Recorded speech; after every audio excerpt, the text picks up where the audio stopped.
Hello, hello, and welcome back to another episode of the Flying Cat Marketing interview series. Today, I'm speaking to Richie Khandelwal, who has been working in SaaS go-to-market roles for the last 5 years.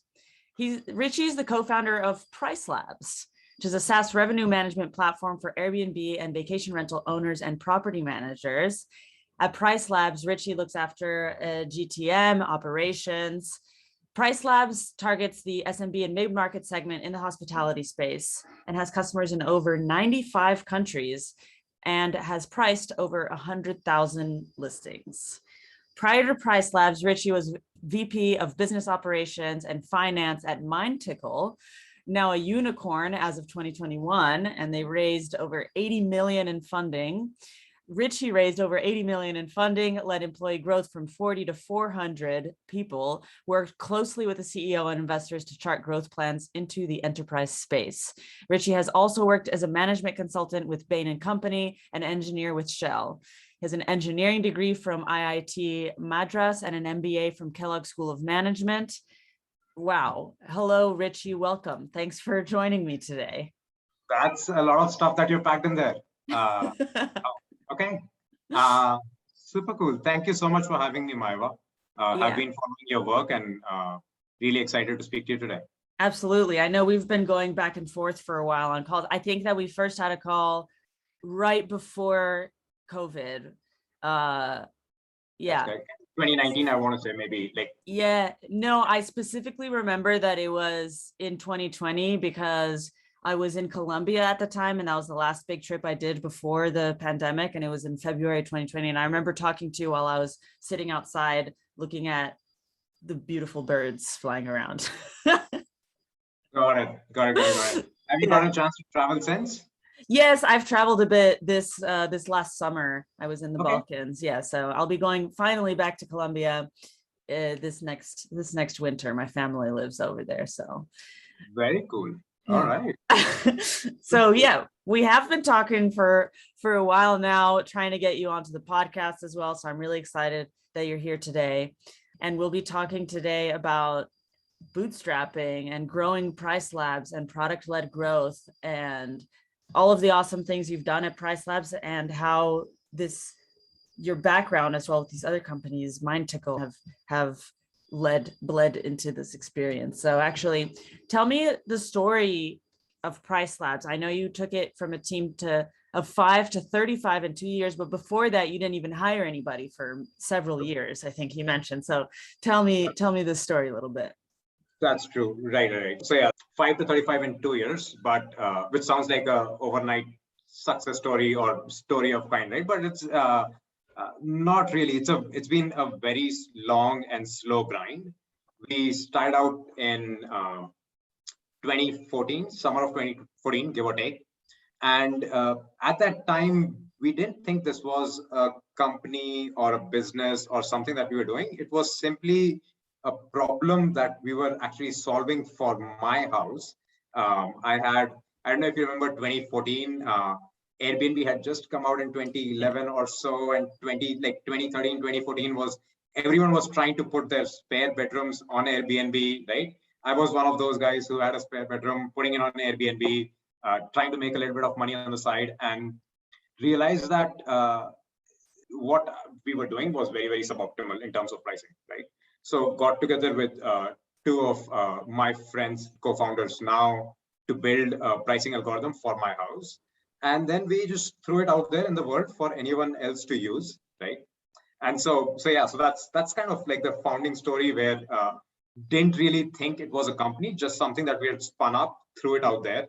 And then I want to say in 2018 is when we realized that this thing kind of really has legs, because a lot of people started pinging us about, hey, we really need help or really want to use this, but can you build this? Can you build that? Blah, blah, blah. And so at that time, I was at MindTickle, one of the companies that you mentioned, which is a very funny name. If someone's not heard of this company before, does not do what it sounds like. It's a very serious enterprise company that does sales training. So I was at MindTickle, and because this thing was trying to take off, had a conversation with my board at MindTickle and the CEO that I need to hop back into this because something that I started very passionate about, and they were kind enough. So came to Pricelabs in mid 2019, came back. So I stepped away, even though I was a founder.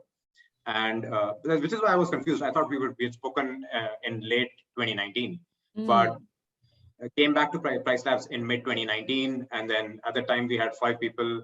Now we have 35. We have about 20 open roles. So if someone's listening in, check out our careers page. Really, really desperately need people. So that's kind of where we have scaled to, have gotten to. It's bootstrapped, like you said, which is in contrast from Mindtickle, where I had raised $80 million, but since then we've also had 2 additional $100 million rounds. So now it's about 280, give or take, something like that. Wow. Why did you decide not to get funding for Pricelabs? Honestly, because when we started, we did not know this was a company, like I said, right? Now, I won't say we are super against it, right? But we haven't had a need for it, so to speak, right? And quite honestly, we don't really know today what we do with a lot of capital if we were to even raise it, right? Yeah. We make enough cash in the business to fuel our growth. So I know we were discussing before that you said when you first started hiring, you focused a lot more on engineers. Yeah. And then it was sales, and then last was marketing. Is that right? Marketing is still happening. Marketing, you're still hiring. Yeah. I mean, sales also, we're still hiring. We're hiring for all of those roles, but you're absolutely right. Like engineering and data science were the first folks in the team. Even today, we don't have true sales. We have everyone who's like a revenue manager, right? And marketing is just starting out. 3 months old, 2 people, 3 months old in the company. Okay. From what I understand, you did that because you're very much into product-led growth, making the product, getting the product market fit, and focusing on engineers. Or tell me a little bit about your approach there. So one of the things that I want to take the context of engineers first, right? Let me actually step back and say engineers, sales, marketing, whatever, anyone who's in Pricelabs, no matter if it's Anurag, Sana, who are my 2 co-founders, any engineer, marketeer, whatever, they all do customer support. They must do customer support, right? If you don't do customer support, you kind of don't have a role at Pricelabs, right? If you're not okay with doing customer support, not okay with just replying to customers, emailing customers, getting on call with customers, I don't think that's, at least at our scale, it can work. Yeah. Right? So that's number one. So I wanted to say that in the context of us hiring engineers and data scientists before, say, sales or marketing, is because even the engineers that we were hiring, they had to still get on customer calls, right? They couldn't just be like, I'm going to code behind my screen and not speak to anyone, right? Which is often the perception with engineers. So we wanted to, I won't say break the mold, but that was a mold where we said engineers who speak to customers, right? Because if they speak to customers, they understand and then they can build so much faster. You cut so much of the loop out where salesperson understands something, says something, engineers understand something, build something. So we wanted to break that mold. And so which is why we went out and hired engineers. That makes sense. You had mentioned that while other founders are saying, okay, I've got a product, what can I do to sell it? You instead went for, what can I do to make this product better? And you were actually on calls all the time, you and your co-founder talking to customers, which is pretty, not that scalable. And of course, at the beginning, you have to do scalable things, but tell me a little bit about your journey doing these unscalable things to make sure that the product was there. Yeah, see, unscalable things start from where I went, which is like everyone doing customer support. So many people don't want to do customer support, right? Immediately, half of our recruiting pipeline goes out of the window, right? Half of the engineers go out of the window, half of the sales people who are like, oh, I won't do customer support. That sounds so lowly or whatever, right?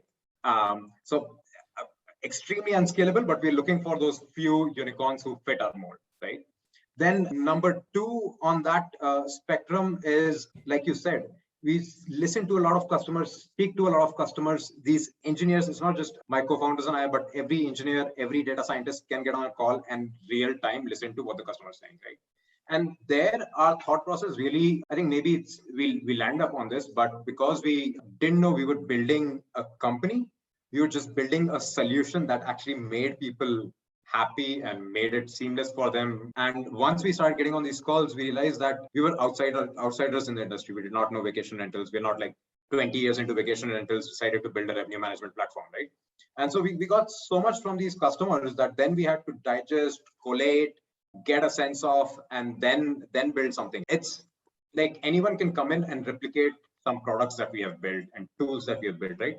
But they don't truly know the story of why something is built, right? Yeah. And within the company, the engineers, the data scientists, they all know why something is getting built, which is also very, very unscalable sometimes. But it gets built and used because everyone knows the story behind it. And it's not just a feature out there. I'm just drawing a blank. Not that I'm drawing a blank. It's just giving me so many ideas because I'm also building my team, and I'm like, well, you scaled a lot in the last 2 years. Yeah. I mean, it was just me when I was talking to you, and now we're 10 plus freelancers. So I'm like, I also want everybody to talk to customers. How are they going to do what they need to do in an information silo? Yeah. And even, playing this whisper game, like, oh, the customer said this, the customer wants that. Yeah, exactly. But in a way, if you think about it, Maiva, it's unscalable today, but then it becomes actually scalable in the long run, because it's not just you who's speaking to the customers. It's not just you who's understanding the requirements. 10 people, it's harder to find those 10 people. But if you find those 10 people can find 10 more people for you, right? Yeah.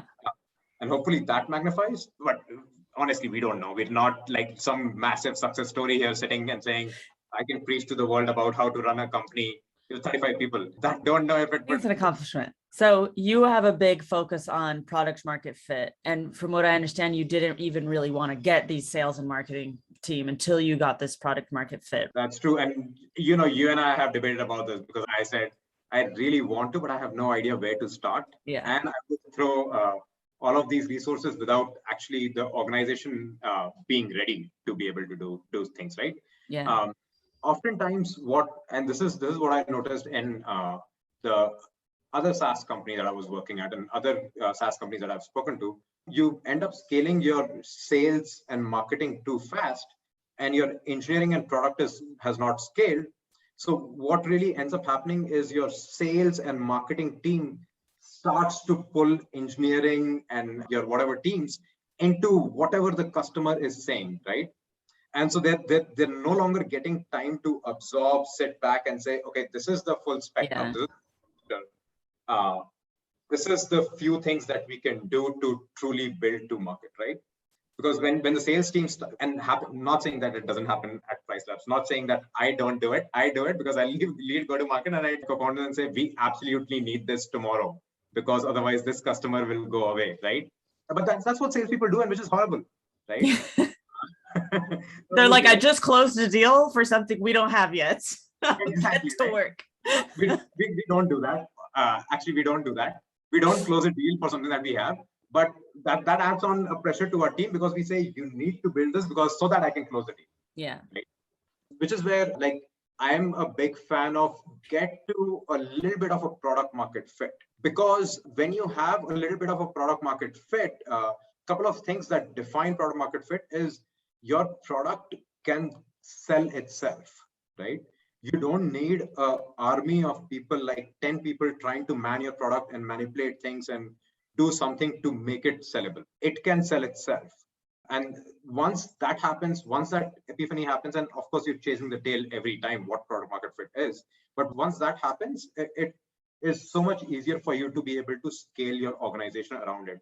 Your marketing team has an easier job. And I'm sure I'm sure you can recount examples of where you've sat with teams where they don't really have the product, and so the marketing team is going, like, what are we selling? Who are we selling to? Why are we selling to them, right? Our problem is reverse. Our problem is we're getting all of these customers. I don't know why they're coming to us, right? I need someone to go look at our analytics to saying, why are they coming to us? How are they coming to us? That to me is like, this product focus is so important, especially if you're selling and you have to give your product the time to bloom. So how do you know when your product market fit is there? You actually never know it. It's like I said, you're constantly chasing the tail, but you feel it. You feel it like it becomes a lot easier for you to sell the product, right? The questions decrease, people start talking about it. There is a natural attraction to the product by consumers to saying, I love this product, I like this product, it's doing everything. If I was a venture-backed company, I would say I would know my product for market fit when my cost of customer acquisition really drops. Yeah. So customer cost of customer acquisition, and it drops. Every time it drops, that I've hit some kind of a product market fit milestone. Because you can't ever know that you've hit product market fit, but you can feel it as a founder. You're a founder, you've felt it at times when I like, you're like, oh, everything that I have in my portfolio, everything that I've done, I have a product market fit in this industry. I know this, right? Have you had any epiphany moments with Pricelabs where you were like, oh, okay, now we're going in the right direction towards product market fit? Every couple of days. And then every couple of days, it's like, oh, we're completely off the rails. What are we doing? But no, I think there have been moments. I think the biggest moment for us really was COVID, right? COVID happened March and April. It was super uncertain time, and I'm sure for everyone involved, especially in our industry, vacation. I know you have part of your portfolio in vacation rentals. So very, very scary time because we had no idea how bad is it going to drop, how long is it going to be, how worse is it going to be, no idea. And so we were bracing for full-on impact, that it's going to get really bad, it's going to get really horrible and everything, right? And actually, COVID, in a way, has been a little bit of boon for us. In some ways, of course, it shook our own team to saying we need to rethink on our algorithms, how we think about pricing, whatever, right? That aside, but also on the market realized that they needed to think about how to do pricing. Mm-hmm. Like just before this call, I was speaking to a customer who has like a few thousand properties and 20 years into the business, have not thought about pricing. And they're now like, in the last 2 years, we've realized that it's a nightmare for us to actually do pricing, right? And we need something to do pricing with. Right? So that market has moved a little bit. Yeah. But for us, the epiphany, like the whole thing was, we were like, okay, we're going to lose all of the customers. We had sleepless nights. All of us had sleepless nights, right? We're going to lose all of the customers. No one's going to stay here. What are we going to do next month for salaries and revenue? But it actually didn't drop. People were, we got on calls and customers were like, we still actually need your service. Even though the demand is low, but we need to capture that demand now, right? And so that was like, that was kind of the epiphany moment of people actually now really need this service, and they actually understand why they need this service. Yeah. Promising things that we don't have or whatever. Right? Yeah. We have to stick to that core of, this is the product. This is great. That must have felt really good when you're like, wait, revenue's still here. We're saved. At the end of it, yes. Yeah. But every single, like, we had no idea. By the time it was August, September hit, we had started feeling comfortable about it. But even March, April, May, June, we were still very uncomfortable as to no idea what's happening. We had lockdowns and then opens and then lockdowns again. And so what's your take on product-led growth now that you focus so much on getting the products to, a product that your users need, even when their revenues are going down? Now, how do you grow that? And how can other founders maybe in the same space, same kind of SaaS, use product-led growth? How do I grow that? Ask me 2 years from now, and I may have a better answer for it, right? Because I would have learned from what you shouldn't do in a way. But now that we have hit momentum where we are scaling to, Maiva, is we're now hiring in marketing, we're now hiring in sales to be able to get this far and wide. But what we are not compromising on is what is the core of the product and how it gets sold. So what I mean by that is we sell automatically credit card purchase, kind of like how you buy Shopify or Netflix or Amazon. Now, what we really don't want to do is get salespeople in, and then they're drafting contracts and 2-year contracts and 3-year commitments. And this is what we sell. But we're going to take the help of marketing and sales to get it far and wide, right? That's number one. Second, within the product, we already did, where we changed whole UI and look and feel of the product. And I don't know if you saw that a couple of months ago. We were really thrilled with it. But we're going to change the whole look and feel of it. We're going to make it easier for people to come in and understand what to do, right? Number three, like for example, we didn't have this, but we've now hired someone who's like a product person who's specifically focused on growth. So think of them as they're an engineer who's responsible for sales. Yeah. Right. So they're going to go figure out, and they're going to build things within the product that make it sell faster or make it sell better, rather than salespeople trying to figure it out. Engineers figuring out how to sell it better and faster. So those are 3 things that we're doing. Don't know which of it this will work and which won't work. Right? But we're going to try to figure it out. What I would say is, for others who are trying to get on a similar journey, maybe start building some things in your product that makes it sell itself, or at least makes the job of the salesperson easier, right? Because otherwise you're always having this debate between marketing and sales first, that I don't have the right leads and I have the wrong leads or whatever, right? And then sales and product, that, well, the product doesn't work, the sales doesn't work, whatever, right?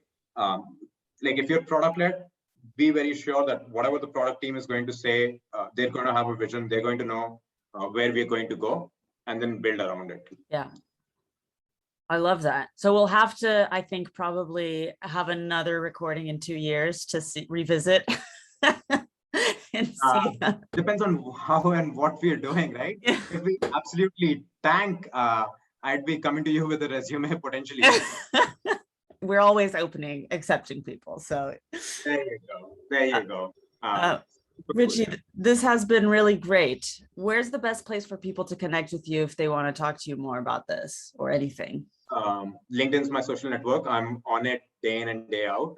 My wife's very annoyed with me for that, because even on dinner tables, I'm like, LinkedIn. I know the feeling. I'm the same. Trying to answer to people, trying to connect with people. But yeah, LinkedIn's my best place to find Richie.Khandelwal. And if you're going to send a connection, send something along with it as to why you want to chat. Otherwise, it's harder to. Yeah, fair enough. All right, Richie, this has been a lot of fun. Thank you so much for your time. And whoever is listening or watching to this, if you enjoyed it, please give it a like, subscribe, leave a comment, say something, say hello. Let me know that you're listening. And thanks again for your time. Bye, everybody. Thank you, Maiva. And thank you, everyone. Bye.